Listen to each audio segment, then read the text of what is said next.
Éruption volcanique en Islande, révolution arabe ou accident nucléaire, depuis l'année dernière, de nombreux voyageurs ont vu leur déplacement perturbé.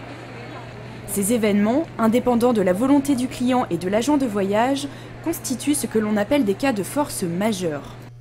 Une situation particulière qui n'était jusqu'alors pas prise en compte par les assurances annulation. Un cas de force majeure, juridiquement, c'est un peu rébarbatif, c'est un événement qui arrive, qui est imprévisible, extérieur et insurmontable. Voilà. On n'a pas la possibilité de l'avoir prévu avant, l'éruption volcanique, la révolution du jasmin en Tunisie, la révolution civile aussi en Égypte. Ces événements qui font que ça perturbe complètement ce qu'on avait prévu et du coup ça vient empêcher la réalisation du contrat, hein, parce qu'on est sur un contrat de vente. Et la question qui se pose derrière, c'est est-ce qu'il y a des responsabilités? Eh bien, en cas de force majeure, il n'y a pas de responsabilité des parties. Alors, on doit faire en sorte d'arranger les choses, mais il n'y a pas d'indemnisation ou de préjudice puisqu'il n'y a pas de responsabilité. Suite à ces cas de force majeure, le syndicat national des agents de voyage a constaté deux situations. L'annulation pure et simple du voyage ou l'occasionnement de frais importants sur place en raison de l'annulation des vols. C'est le cas d'Audrey qui se trouvait en Égypte au moment des manifestations.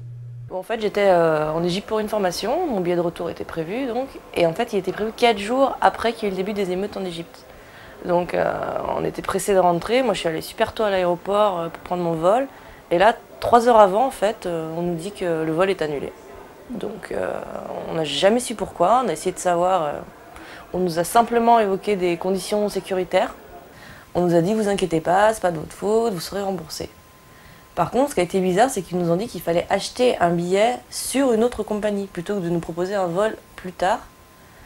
Donc évidemment, j'avais envie de rentrer chez moi, donc c'est ce que j'ai fait. Seulement, Air Arabia, le billet à la base, donc ma compagnie de base, je l'ai payé 150 €, et sur Egyptair, il en valait 500. Audrey a ensuite effectué sa demande de remboursement sur le site de la compagnie Air Arabia, mais elle n'a toujours pas été indemnisée, c'était il y a 4 mois. J'avais une assurance annulation qui était comprise dans l'achat de mon billet. Par contre, ce que je ne sais pas, c'est si ça prenait en compte ce genre de conditions. Désormais, les événements de force majeure sont pris en compte par certaines assurances annulation. Le cas de force majeure est désormais prévu dans les assurances annulation qui sont plus sophistiquées, pas basiques. Hein. Vous avez souvent des multirisques qui sont vendus, qui comprennent en plus de l'assurance annulation, l'assurance rapatriement et assistance et l'assurance perte de bagages. Mais sur l'annulation, ce sont désormais des produits d'assurance plus sophistiqués, qui ne sont pas des produits simples de base, donc un tout petit peu plus cher évidemment, mais qui couvrent tous les risques.